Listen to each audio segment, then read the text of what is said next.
దీనికోసం ఎట్లా ఉంది రేవంత్ రెడ్డి వచ్చిన తర్వాత మీ పరిస్థితి ఎట్లా ఉంది? రేవంత్ రెడ్డి సలహా ఉండిపోను ఆ?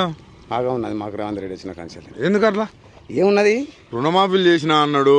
ఎవరికైనా 150 మందికి అయినా 40 మందికి అయినా అంతే. మిగిలిన ఈ కాలువ పక్కనే ఉంది నీకు, కాలం మేటే రోడ్డు అవతల కాలువ, రోడ్డు అవతల నువ్వు. కాళేశ్వరం నీళ్ళు వచ్చేదన్నా దీనికి ఇంత ముందు? వచ్చినాయి. వచ్చినా? కేసీఆర్ ఉన్నప్పుడు వచ్చినాయి. కాళేశ్వరం మీకు పనికి వచ్చేదనా? ఆర్డర్ వచ్చింది, చెరువులు నింపుకున్నాం, చెరువుల నీళ్ళకున్నాయి, అవసరపడ్డాయి. ఊళ్ళో సౌకర్యానికి బోర్లు ఉన్నాయి, చెరువు పక్క పంటే ఆ నీళ్ళకి అవసరపడ్డాయి. ఇప్పుడు వీళ్ళు తాగడానికి కూడా నీళ్ళకి ఇబ్బంది వచ్చే పరిస్థితి ఉన్నది. తాగే నీళ్ళకి కూడా కూడా మరి ఇన్ని ఇబ్బందులు అయితే అని మీరే అంటున్నారు. రేవంత్ రెడ్డి ఏమంటున్నాడు అంటే కాళేశ్వరం పనికిరాదు, మేము ఎత్తిపోయలేము, కాళేశ్వరం లేకున్నా కూడా మేము పంటలు పండిస్తామని అంటున్నారు. నిజంగా పండిస్తారా? ఏది మరి మరి కాల లేకున్నా అవి నీళ్ళు రాకున్నా కూడా పంటలు పండుతాయి. మరి ఏది మరి పంటలు పండితే ఈ కష్టం ఎక్కడిది?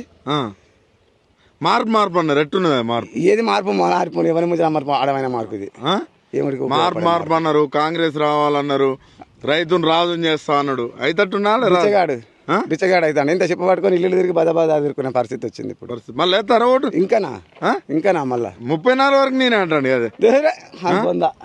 ఆయన బంద్ వస్తాడు. ఇంత కష్టపడుతున్నావు, మరి ఇది కూడా సాధన చేస్తున్నావు, మరి ఎట్లనే నీళ్లు లేవు. వస్తాయేమో అని ఆశ మీద, వర్షం పడుతుందేమో అని కాలానికి నమ్ముకొని ఆశ పడితే అది వస్తలేదు, ఇది వస్తలేదు. వానదేవునికే మొక్కుతున్నాం. మరి ఏం చేస్తాం? ఇక వేరే ఆప్షన్ లేదు. యూరియా పరిస్థితి ఏంది? యూరియా లేదు, మందు బత్తా లేదు, ఏది లేదు. ఇప్పటిదాకా మాకు గోస కాదు, ఆగమవుతున్నాం పరిస్థితి. ఆగమవుతున్నాం. ఇది మరి చేన్లు పెట్టి వేస్ట్, కాలం లేక ఇంత ఈ నీళ్లు రాక కొంత అంత ఆగం ఉంది పరిస్థితి. పెద్ద పెద్ద మాటలు చెప్తాడు కదా రేవంత్ రెడ్డి. అన్ని బోల్దోపు మాటలు అని అన్ని బోల్దోపు మాటలు. అంత బోల్దోపు మాట వేసినా పోయింది సార్ రోడ్డు? నేనే ఎందుకు? మాకు దయాకర అభిమానం అంతే కదా. అంతే. ఏది ఇట్లా అయితే ఎట్లా మరి పరిస్థితి ఎట్లా? ఏం చేద్దామని ఇక ఇట్లా మట్టి కొట్టామని నమ్ముకొని చేస్తే అమ్ముకున్నట్టు చెప్తాను. అమ్ముకున్నట్టు చేస్తున్నాను. మార్పు కాంగ్రెస్ ఇదే మార్పు, కరువే మార్పు. మనిషి జనాల నాగం చేసే కరువే మార్పు అనేది. కరువే మార్పు అయిపోయింది. ఇక ఎప్పుడైనా అర్థమవుతుందో ఈ దెబ్బతోటైనా జనాలకు సిగ్గానే వస్తుందో మరి చూడాలి. మళ్ళీ కాంగ్రెస్ వాళ్ళు వచ్చి ఓటు అడిగితే ఏం చెప్తారు? కాంగ్రెస్ వాళ్ళు వచ్చి మళ్ళీ ఓటు అడగడానికి అని ముఖం ఉండాలి, కొంచెం అన్న సిగ్గు శరం ఉండాలి. వచ్చి అడగడానికి మేము ఇది చేసినాం గది చేసినాం చెప్పుకోవడానికని ఉండాలి.